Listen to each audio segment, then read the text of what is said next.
So what we are going to be doing today is double face tablet weaving, which is a technique where we use the tablets. Each of them have 4 threads, and I've set up with 20 cards, and the way I've set up the cards is every card has 2 white threads and 2 red threads.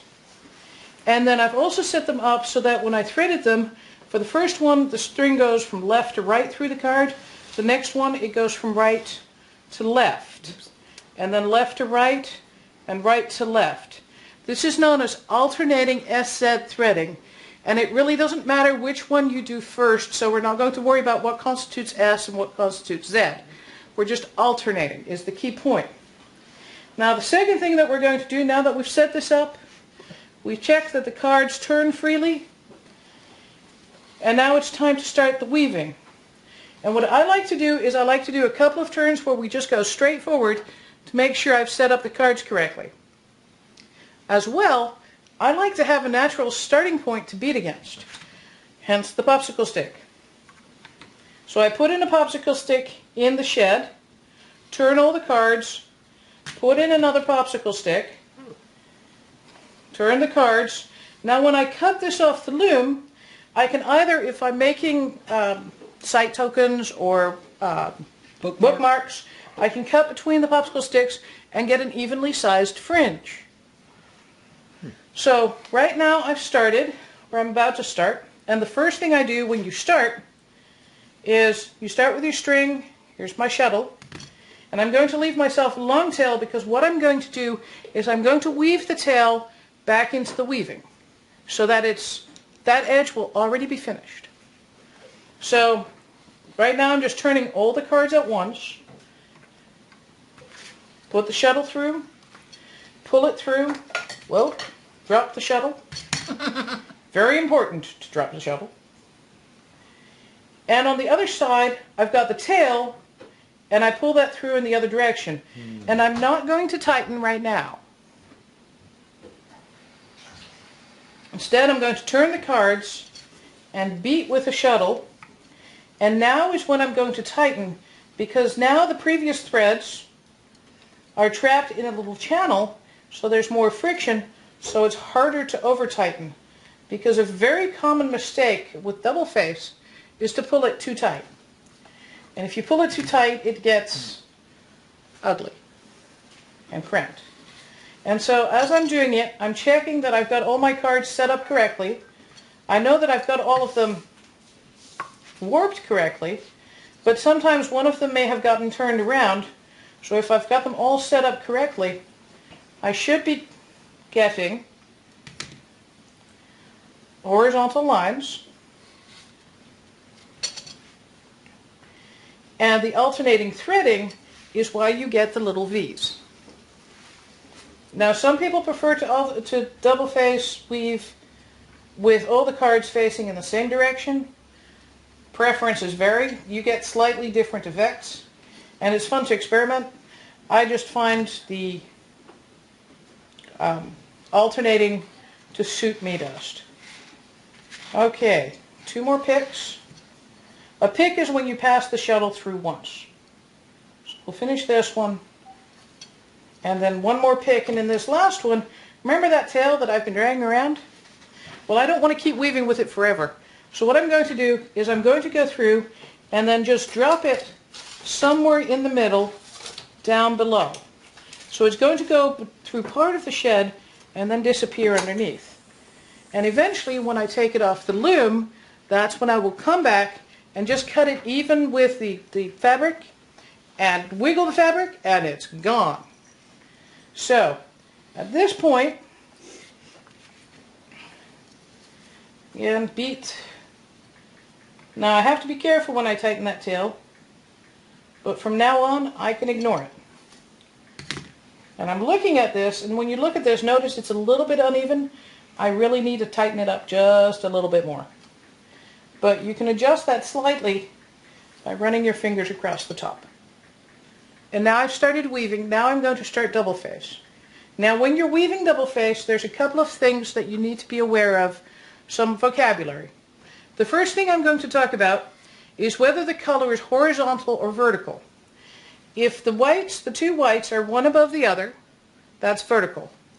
When they're like this, that would be horizontal.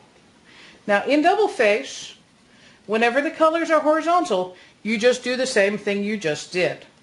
You repeat.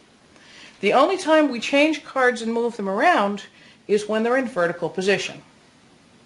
Second point. On each side of the deck, we have 2 salvage cards.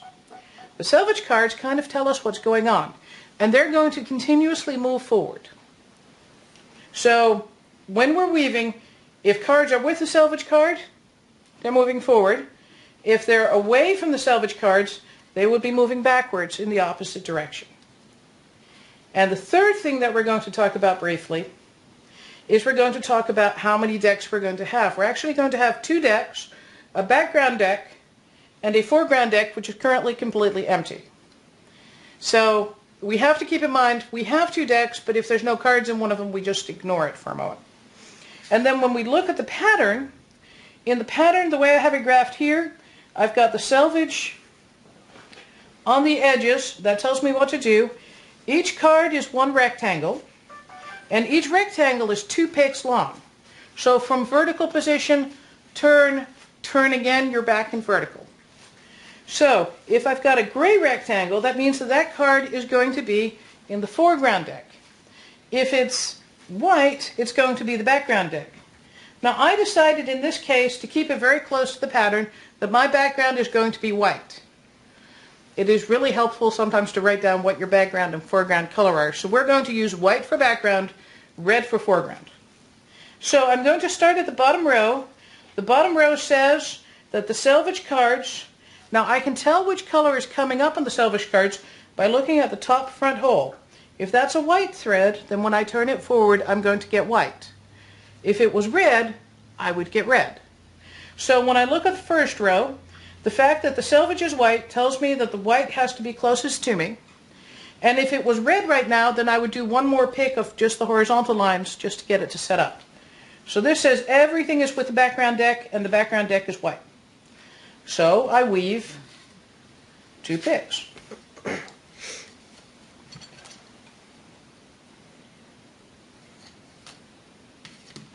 One pick, 2 picks.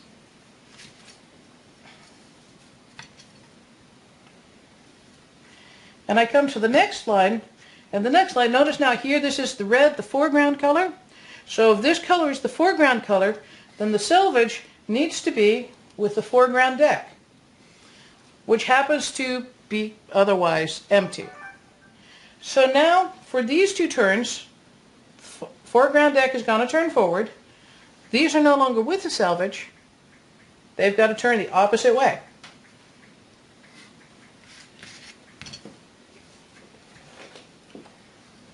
And again, it's always in double face. Everything is a matter of 2 picks, because right now the colors are horizontal. Right now nothing moves between the 2 packs. So the salvage turns forward. That means that the non-salvage turns backwards. Now we come to the first line of the pattern, where something actually starts happening. We have the start of this ball. So this pattern says the salvage is back with the white, and I count in, there's 1, 2, 3, 4, 5, 6 cards are left with the salvage. 2, 4, 6. Then I pick 4 cards to go into the foreground, and another 6 cards to stay with the background. So at this point, salvage is where it belongs to be. It's going to be the background color, so it's with the background deck. These turn forward. That means that these turn back. And again, we've got the 2 picks. Now the tension on mine is beginning to build a little bit because I'd only just warped, so I'm going to release tension just a smidge. If the cards don't want to turn, it's usually because you've got the tension too tight. But you don't want to back it up so much that all the cards fall over. So here's the first row of our pattern. Now one of the things that happens is because we have the alternating Z threading, we're going to get the little V's. If we had all the cards threaded the same way, we'd have them all going in little diagonals in one direction. Now the other thing that happens I've got a shuttle with a hole in it so that when I drop it, nothing happens. That just means that when I feed string off the shuttle, I've got to remember to pull it off on the side away from the hole, otherwise you get a knot. Knots don't work. So we come to the next line of the pattern. The next line of the pattern, I've got a red here, so I know that the selvage needs to be with the background, with the foreground, and the background is up here. And when I look at the pattern, I notice that there's one more card on each side of the 4 that I'd already put up. So I just go ahead and slide those 2 up. Turn the background backwards because it's got no selvage. Turn the selvage forwards. And off we go.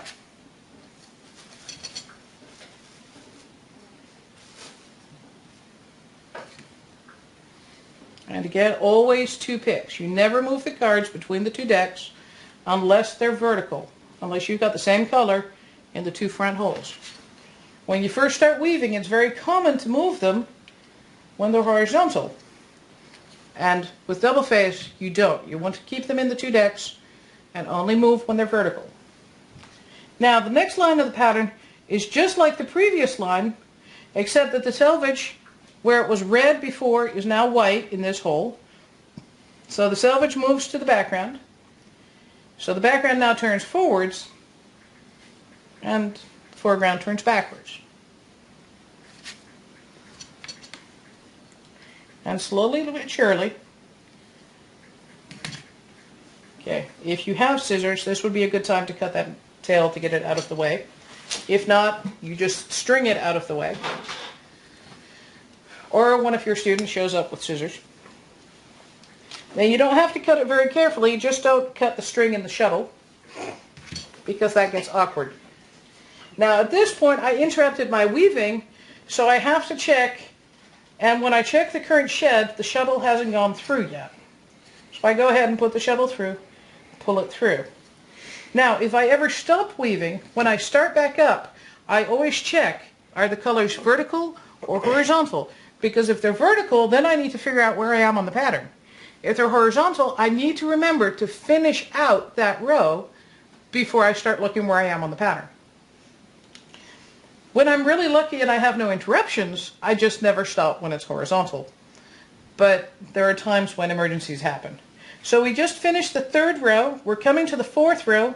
The 4th row says the selvage is back with the foreground. So we move it up. And then it says that as far as the foreground colors go, we lose the 2 outside cards. So we drop them back to the background. And again, 2 picks.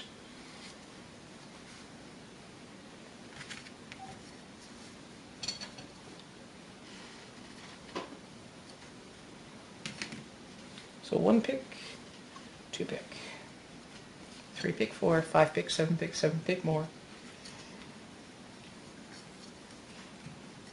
And at this point, we've got the shape that we have here. Now, when you're weaving, you want to be careful what string you pick, because you're always going to be seeing little dots in the center. Depending on how thick your thread is, that may be more or less obvious. Sometimes you can use it as a design feature by picking a nice contrasting weft thread.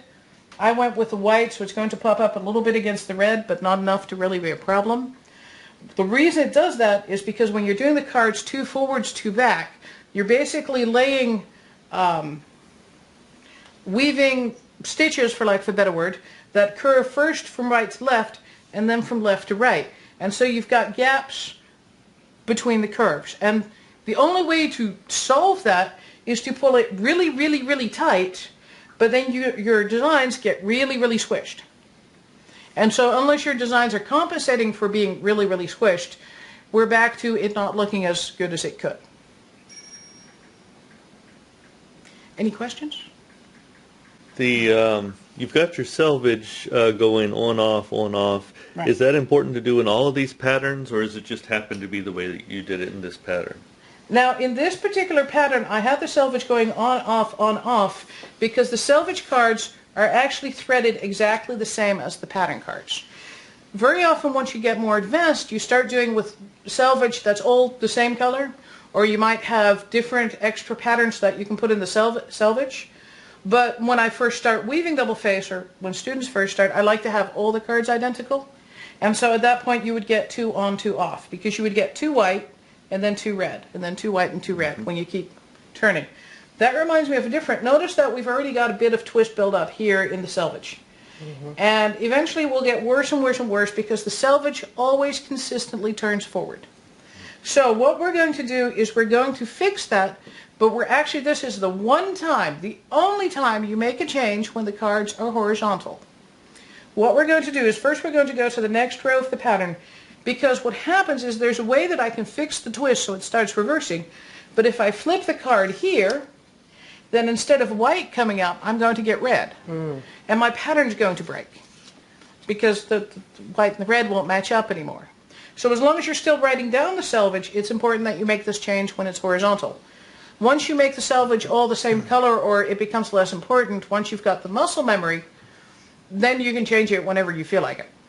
But right now, so we're coming to the next line in the pattern. The selvage is white, so we move it down.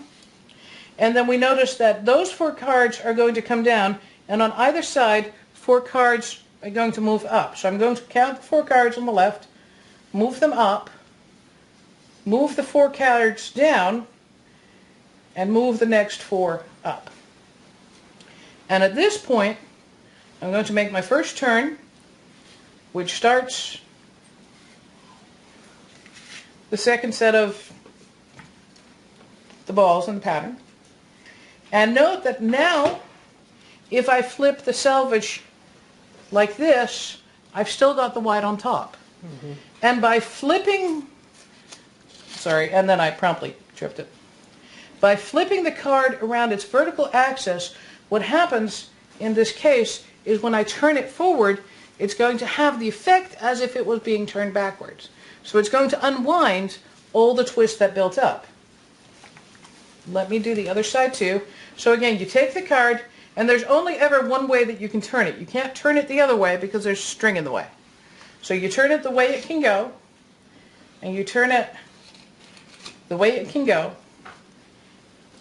And now I finish out my second pick, turn that forward. The foreground had no selvage, it turns backwards. And now you're going to get a funny bubble at the edge, which is a weaving structure and not really anything you can do about it. If you're weaving this as a kind of backstrap loom where you tie one end to your waist and the other end to the wall, then you can work out the twist that way. But if you're on an inkle type loom, then you've got to find a way of dealing with the twist, and usually the way is to reverse the cards and keep going. So we'll do one more line just so we can see where the side disappears. We're back to red or foreground for the selvage, and the pattern says for each of these 2 sets of 4, add 1 card on the outside. So we go ahead and we add 1 card on the outside of each of the 2 groups. So now what I've got left for background is I've got 1 card, 2 cards in the middle, and 1 card on the far end. And again, this has no selvage, it turns backwards. This has selvage, it turns forwards. Off we go. And the one, well, I won't call it a big change, but the change that you can see with selvage, before they were little V's that were pointing down, now they're going to be little V's, because I'm using silk, and silk is thin. Well, this silk is thin. But now they're going to be little V's pointing up. And notice the next line of the pattern is the same as the previous line. So all that moves is the selvage, because this is white. Turns forward, turns back. And now we can see the new V's that are no longer upside down on the edge of the selvage.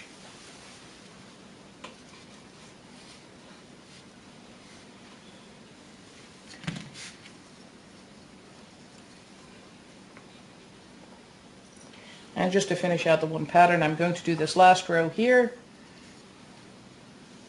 And again, I need to feed more string away from the hole. And the selvage goes back to the foreground. And on these, again, we're losing one card from the outside on each side.